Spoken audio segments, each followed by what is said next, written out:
Definimos oportunamente en una de las cápsulas cómo determinar el rendimiento sobre el capital.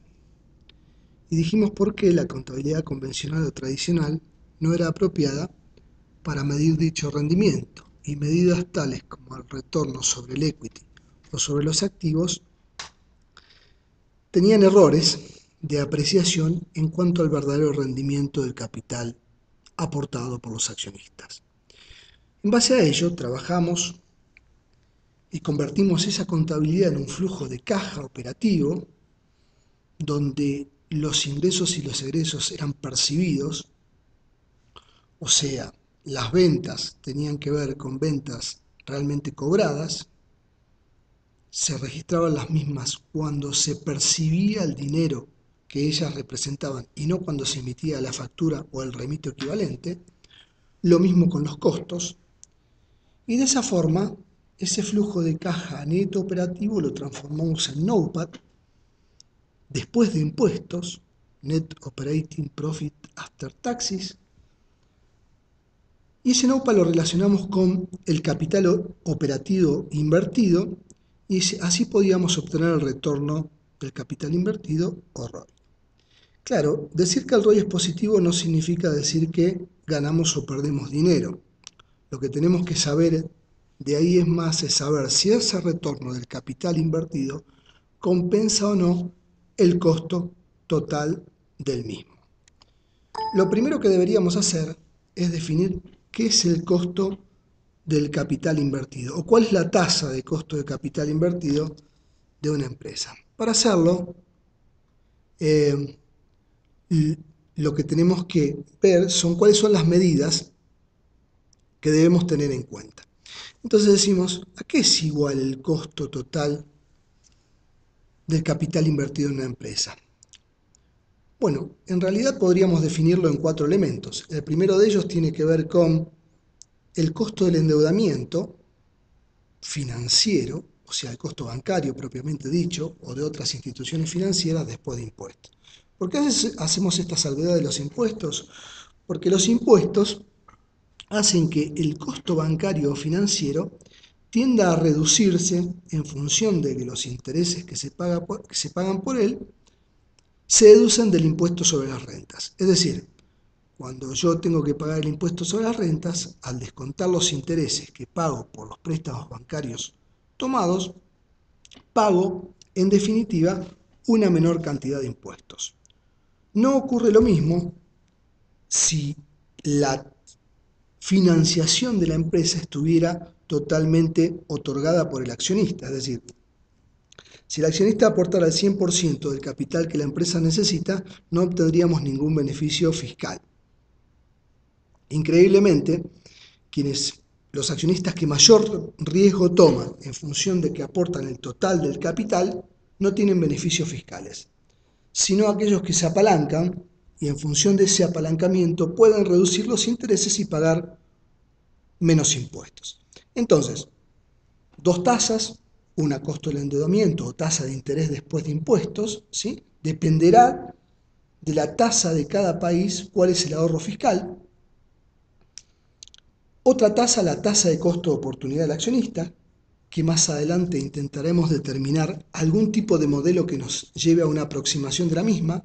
El tercer punto tendrá que ver con la porción de capital financiado con endeudamiento, es decir, cuánto es el capital en el cual nos apalancamos.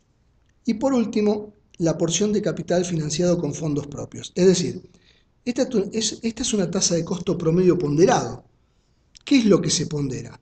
El costo del capital propio y ajeno. Para resolver el tema de el beneficio fiscal con relación a la deuda, lo que deberíamos hacer es tomar la tasa de interés que efectivamente pagamos en el banco. Hipotéticamente podríamos decir que la misma puede ser un 10% y deducirle, supongamos una tasa del 30% de impuestos sobre las rentas, esa proporción de impuesto. Claro, cuando hacemos esto vemos que en realidad la tasa después de impuestos es de un 7% y no de un 10%. Es decir, tengo una incidencia muy significativa del impuesto en cuanto a lo que es el costo del endeudamiento.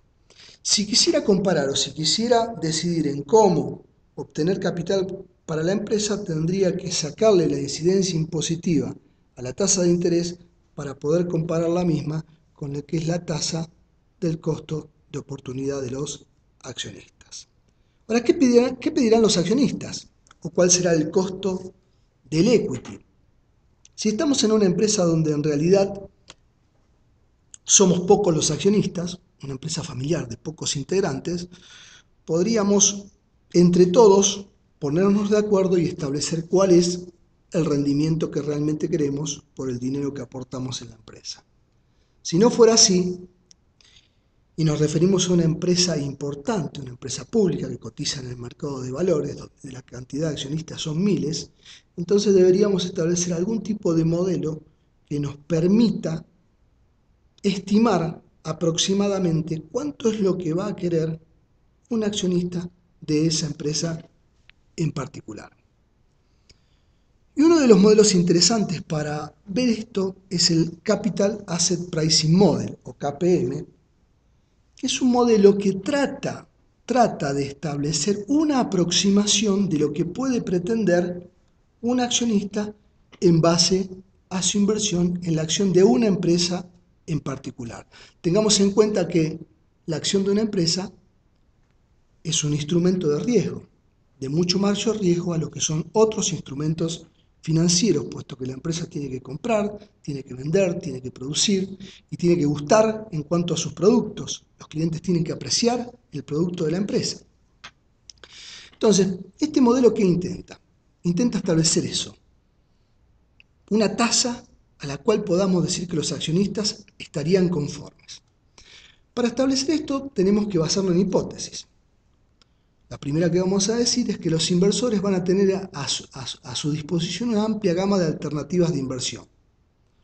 ¿Qué estarían de los bonos del Tesoro, por ejemplo, de Estados Unidos, con bajo riesgo, hoy por decirlo con bajo riesgo, ya no libres totales de riesgo, e inversiones de riesgo significativamente mayor, como las acciones o las opciones sobre acciones? En la medida en que los inversores aceptan un mayor riesgo, deberá ofrecérseles una mayor recompensa. Y esto es lógico. Desde el punto de vista racional, cada vez que queremos un mayor riesgo, vamos a pretender por él una mayor recompensa. Para convertir esta teoría en operativa, tenemos que conocer primero la pendiente de la línea que gobierna la relación entre el riesgo y la recompensa esperada. En otras palabras, lo que deseamos saber es qué cantidad de compensación adicional desean recibir los inversores por encima del rendimiento que producen los bonos del gobierno, prácticamente con poco riesgo, para correr ese riesgo que significa invertir en el mercado de valores o en la bolsa de valores. Por lo general, a esta diferencia se la denomina prima de riesgo. Y veámoslo en una gráfica, donde tenemos en un eje el riesgo, ¿sí? Y donde tenemos en otro eje el rendimiento, ¿sí? En esta gráfica estamos suponiendo que tenemos una combinación de riesgo y rendimiento que satisface a un inversor determinado. Si pasamos a otra gráfica, podríamos ya intentar establecer que hay un riesgo específico de la empresa, un riesgo esperado por esas acciones, ¿sí? Una tasa libre de riesgo, una recompensa esperada por los inversores y un riesgo total. Es decir, de esa tasa libre de riesgo estaríamos incrementando el riesgo cuando operamos en el mercado. Entonces tenemos un riesgo promedio del mercado, ¿sí?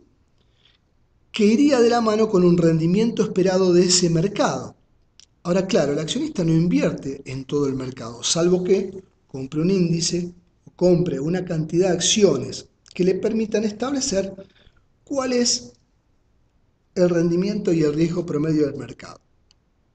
Como comúnmente el accionista invierte en algunas acciones en particular, entonces lo que tenemos que tener en cuenta en este caso es establecer cuál es el riesgo y rendimiento de esa empresa en particular, ¿sí?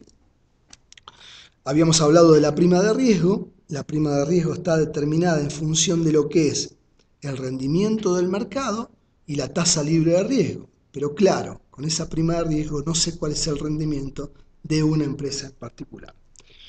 Para poder establecer el rendimiento de una empresa en particular, lo que debería hacer en ese caso es establecer, ¿sí?, cuál es la relación histórica del riesgo en rendimiento. Esto se establece, ¿sí?, o está a cargo de ciertas instituciones, una de ellas se encuentra en la Universidad de Chicago, donde establecen históricamente esta relación, es decir, calculan el rendimiento y riesgo de lo que es un bono y calculan el rendimiento y riesgo de lo que es las acciones ordinarias que operan en el mercado de valores. En la gráfica se puede apreciar, ¿sí?, en líneas fijas el rendimiento de las acciones ordinarias.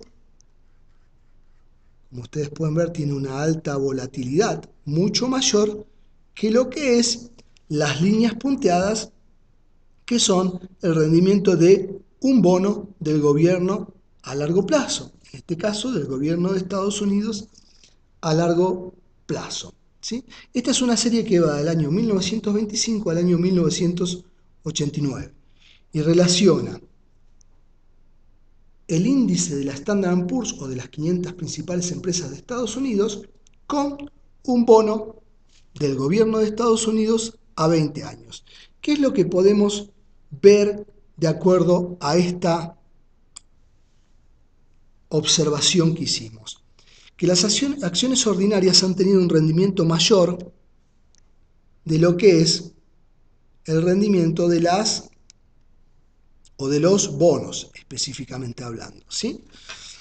Eso es lógico, ¿por qué? Porque las acciones tienen un riesgo mayor y los bonos, lógicamente, tienen un riesgo mucho menor. Hay una probabilidad mucho más cierta del cobro de un bono de un gobierno de un país importante, de un país desarrollado, que del cobro de una acción específicamente, hablando de una empresa que cotiza en el mercado de valores.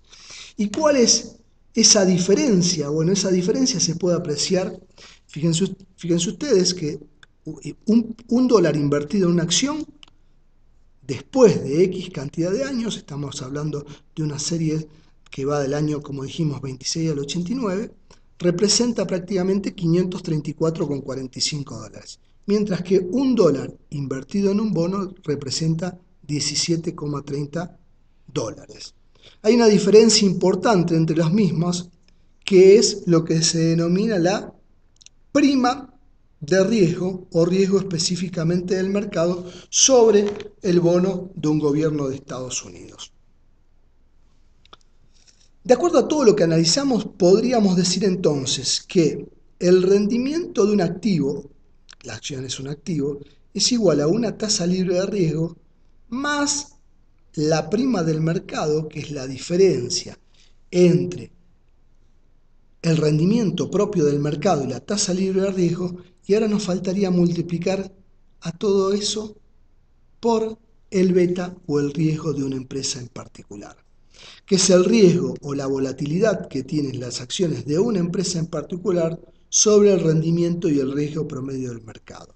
Con esto podemos concluir que el rendimiento de un activo tiene que ver entonces, nuevamente, con una tasa libre de riesgo más el beta o el riesgo específico de la empresa por el rendimiento promedio del mercado.